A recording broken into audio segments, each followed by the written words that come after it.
কতবার করে মাকে বললাম যে একটু আমার হাতে হাতে কাজে সাহায্য করে দিন, রান্নাটুকু না করুন, অন্তত সবজিটা কেটে দিন, বাটনা আমি বেটে বাকি রান্নাটা ঠিক করে নিতে পারবো। অথচ ওনাকে দেখো, কোনো কাজ করলো না, টই টই করে বেরিয়ে পড়লো পাড়া বেড়াতে। একটু যদি আমার হাতে হাতে সাহায্য করে দেন তাহলে তো আমার কাজটাও তাড়াতাড়ি হয়ে যায়। এক্ষুনি এসে বৌমা খেতে দাও করে মাথা খারাপ করে দেবে, অথচ একবারও বুঝবেন না যে আমি একা হাতে এত কাজ সামলে আর পেরে উঠি না। বুঝি না বাপু, সারা দিন এই পাড়া বেরিয়ে উনি কি সুখ পান। মানছি লোকের সঙ্গে গল্প করে উনি বেশ সুখেই থাকেন, কিন্তু সব সময় কি আর এ ভালো লাগে? বৌমা, ও বৌমা, তোমার রান্না হয়ে গেছে গো, দাও খেতে দাও, সকাল থেকে তো কিচ্ছুটি পেটে পড়েনি, এখন একেবারে একটু ভাত ডাল তরকারি খেয়ে বাঁচাই আমার পেটটাকে। না মা, এই তো আলুর দমটা বসিয়েছি, ডাল আর আলু ভাতে হয়ে গেছে, আলুর দমটা হয়ে যাক তারপরেই খেতে দেব। ও বাবা, এখনো আলুর দম করা বাকি আছে? তাহলে বরং আমি যাই, এখন বসে থেকে লাভ নেই, তোমার আলুর দম হতে হতে ঢের দেরি, ততক্ষণে আমি আর একবারই গল্প করে চলে আসবো খন।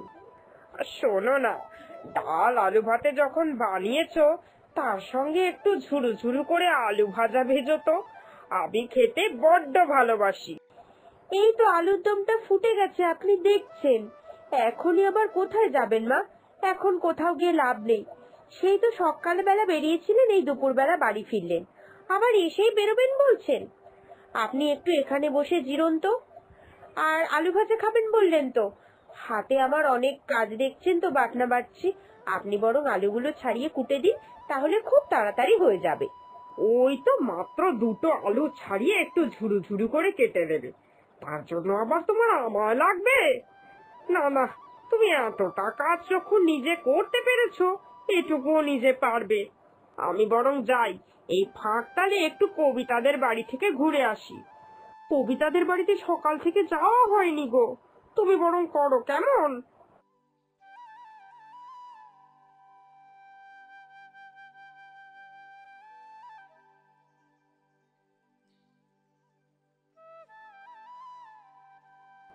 ব্যাস, চলে গেলেন। আবার উনি চলে গেলেন, উল্টে হুকুম করে গেলেন যে ঝুড়ু ঝুড়ু করে আলু ভাজা কাটবেন। বলে দিলাম যে আপনি একটু সাহায্য করুন, কোনো কথা কানে তুললে তো। আমার কষ্টটা উনি মোটেই বোঝেন না, খালি সারাদিন বেড়াবো বেড়াবো ভাব। ধুর, এখন এত কাজ আবার আমায় একাই করতে হবে।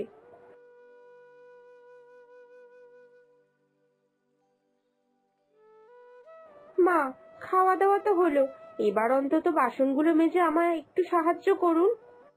না গো, সকাল থেকে বেরিয়েছিলাম তো, শরীরটা একদম ভালো লাগছে না, ভাত খেয়ে পেটটা যেন টাইট হয়ে শরীরটা ছেড়ে দিল, বিছানা এখন আমায় টানছে, আমি বরং একটু বিশ্রাম নিতে যাই। দুপুরের ভাত ঘুম বলতে পারো, তুমি তো রোজ একাই এইসব করে নিচ্ছ, আজ আবার আমায় কেন ডাকছো তাহলে বাপু? তুমি সবটা একাই সামলে নিতে পারবে রোজকার মতো, আমি বরং যাই।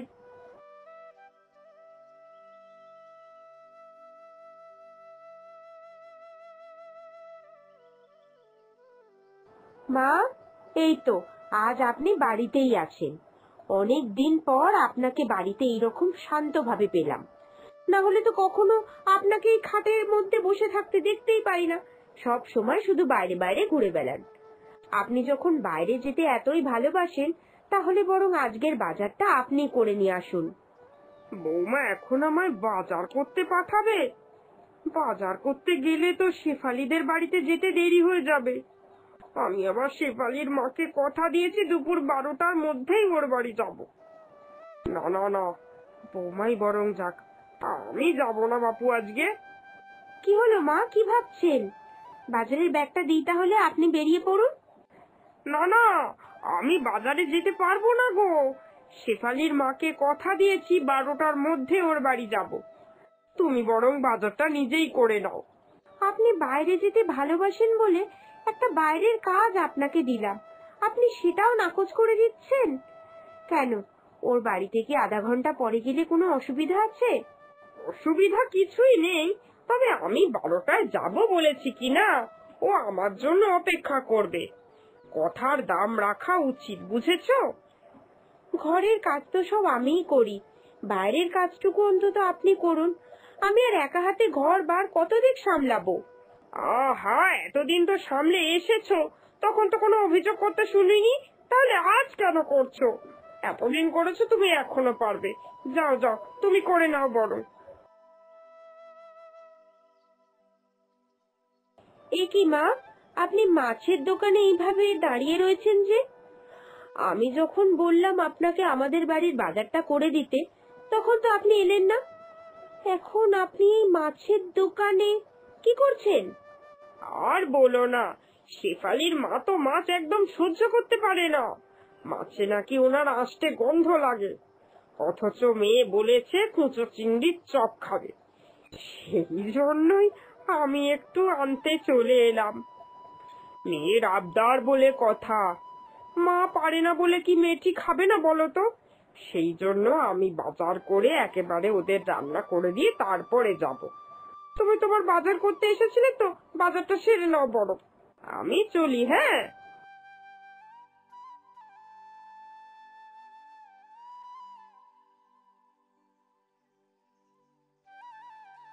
বোঝো কাণ্ড, বাড়িতে যখন কোনো কাজ করতে বলি তখন উনি করেন না, এদিকে লোকের বাড়ির বাজার ঘাট সব করছেন। নিজের মানুষের দুঃখ কষ্ট বোঝেন না, অথচ বাইরের মানুষের দুঃখ কষ্ট কত বুঝছে। এই জন্যই বলে ওনাকে ঘর জ্বালানি পর ভোলানি।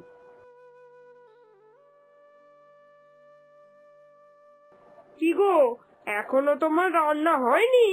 রোজ তো তোমার এই সময় রান্না বাড়া হয়ে একেবারে বাসন মাজা হয়ে যায়। আর বলো না, ও বেলা মেয়ে জামাই আসছে।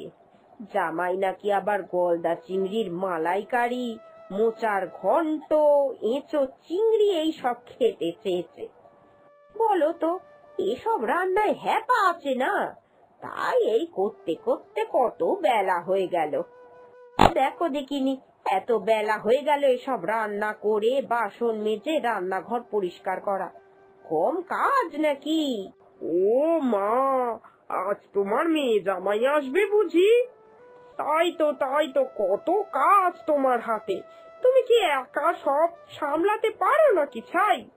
দাঁড়াও দাঁড়াও, তুমি রান্নাটা সামলাও, আমি বরং বাসনগুলো মেজে দিচ্ছি।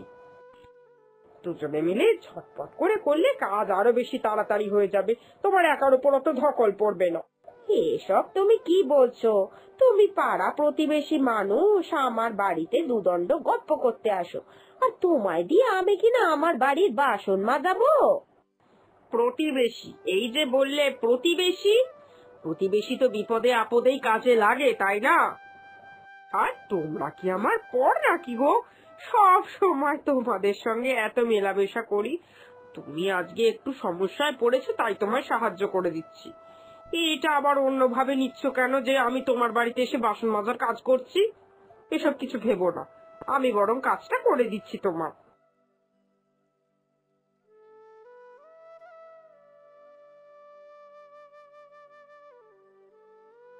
এনাকে বলেও আর কিছু হবে না, ইনি আর শুধরবেন না। আমি বৃথা চেষ্টা করে যাচ্ছি। ওহ বাবা, 3 দিন ধরে শরীরটা খুব কষ্ট, গা হাত পায়ে ব্যথা, এই অসময়ের জ্বর যেন শরীরটাকে কাহিল করে দিচ্ছে। বৌমা কোথায় এখন একটু সেবা যত্ন করবে?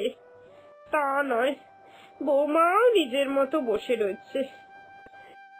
উফ, রান্নাঘরে উঠে যদি একটু খেতে চাই তাহলেই খেতে দেয়, না হলে আর জিজ্ঞাসাও করে না। বৌমার এই রূপ আমাকে অবাক করে দিচ্ছে।